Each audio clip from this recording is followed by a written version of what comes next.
एक बार की बात है। एक बार एक अध्यापक एक संपन्न परिवार के शिष्य के साथ कहीं जा रहे थे।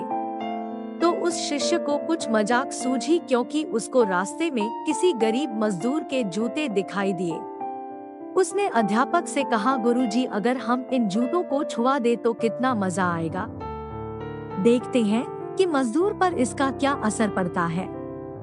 अब उसको तो मजाक सूझ रहा था, लेकिन गुरुजी ने कहा कि नहीं, गरीब इंसान के साथ इस तरह का भद्दा मजाक करना ठीक नहीं है। उसने कहा, क्यों ना हम इन जूतों में कुछ सिक्के डाल दें और देखें कि इसका इस गरीब मजदूर पर क्या प्रभाव पड़ता है।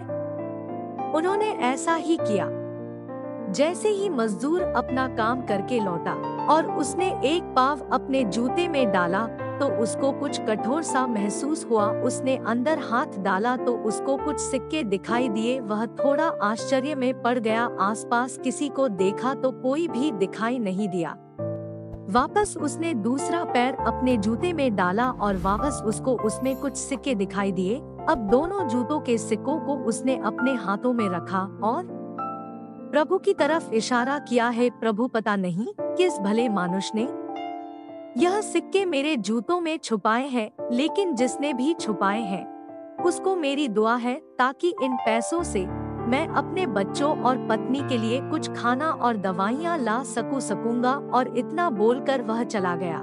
इस बात को शिष्य और अध्यापक दोनों सुन रहे थे। अब अध्यापक ने शिष्य से पूछा कि अब तुम मुझे बताओ कि तुम्हें कैसा महसूस हुआ, तुम्हारी पहले वाली मजाक या मेरा यह तरीका।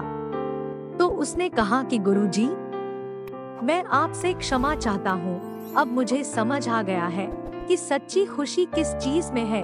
जब हम किसी की मजाक उड़ाते हैं तो हमें कुछ पल का आनंद मिलता है, लेकिन इससे हमें बद्दुआ मिलती है। लेकिन अगर हम किसी की मुश्किल परिस्थिति में मदद करते हैं और जिसकी भी हम मदद करते हैं उसको भी नहीं पता कि हमने उसकी मदद की है, लेकिन अंदर ही अंदर हमें पता है कि हमने उस इंसान की मदद की है। यही सच्ची खुशी है। जब हम दूसरों को खुशी देते हैं तो हमें सच्ची खुशी मिलती है। इसी तरह खुशियाँ बांटते रहिए, लोगों की मदद करते रहिए और दान करते रहिए जिसके भी आप काबिल हो। जितना भी आपसे बन पड़े दान करें, लेकिन दान जरूर करें। इसका मतलब यह नहीं है कि आपको कंपल्सरी या अनिवार्य रूप से इतने रुपए दान करने ही चाहिए, क्योंकि हर किसी की जरूरत अलग अलग हो सकती है।